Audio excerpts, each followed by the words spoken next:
Ethics is a set of rules or principles that govern an interaction between two individuals or a group. In counseling, ethics is particularly important as it governs the interaction between the individual and the counselor. Komal, could you share with me what is ethical practice as per you? Ethical practice, in fact, is the backbone of the way we work. Without ethics, there can be no counseling without ethics. So what is ethics? Ethics is about dealing with the gray areas in our lives.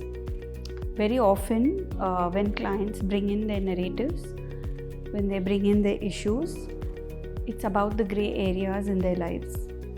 And ethics is not about, right or wrong. It's not about dealing with black and white situations. It's about dealing with these gray areas in our lives. It's about making an ethical choice coming from an adult which upholds the integrity of the client-counselor relationship. It's about mutuality, it's about respect, it's about empowerment and protection. And ethics comes from a space of personal values, principles, code of conduct. It is based on our subjective and objective experiences which form our frame of reference. Sudha, it's very interesting. Often in our conversations, we discuss the importance of ethics in counseling. Today, with everyone aspiring to be a counselor, could you shed some light with me on the importance of ethics in counseling? Professional boundaries are an important ethical criteria for us practitioners in counseling.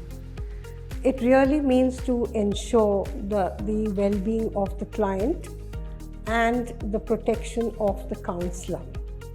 So therefore, there are certain ethical practices which become the foundation on which a counseling relationship can be built on. And these professional boundaries help to enhance the collaborative engagement and sets the pace and the tone for a co-creative relating encounter between the client and the counselor. We follow a particular counseling model which is unique to the brand.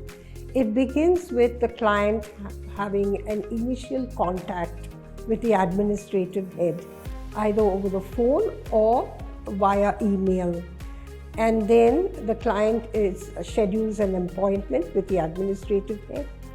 When they come to the office, they are given an informed consented form which they read through. This informed consent form are a set of guidelines that will guide the client and inform them about how counseling works in terms of sessions, frequencies, payments, and also that there is a clause of confidentiality. So clients can read this, it's very informative for them, and therefore they can come into the counseling session understanding that there is a system in place, there is practice in place, and also feeling that this is professionalism. Clients feel very assured that counseling is seen as a professional practice, and therefore it also helps them to feel secure. If we really ask clients what really was very impactful for them in their counseling, most of them would say the safety of a counseling relationship and the protection of confidentiality. Ethics is so important in our Indian context. So, would you be able to share with me some of the common issues that you face in therapy? So I think one of the biggest ethical issues that I face is some clients do need medication. They're showing symptoms that are so acute that just therapy is not going to help them overcome it. They are in need of a medical intervention. They need a diagnosis. And some people have a lot of resistance to that. They feel that it's okay to come and talk to someone, but it's not okay to take medication for it. So at that point, there's a lot of psychoeducation that I need to do and I might take a few sessions to do that, to help the client ask all the questions they need about why I think they need a diagnosis, or why I think they need the intervention of someone else. And sometimes this means bringing in a member of the family as well, because very often the family might have a resistance to medication. So first work with my client to overcome that resistance, then work with a family member, and deciding when to bring in the family member, how to talk to them about it, how to make sure my client feels protected. These are some of the ethical issues that I come across quite frequently.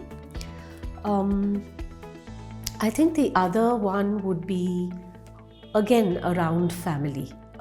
When to bring in the family into the counseling space to talk about any support that my client might need in whatever issue they're facing.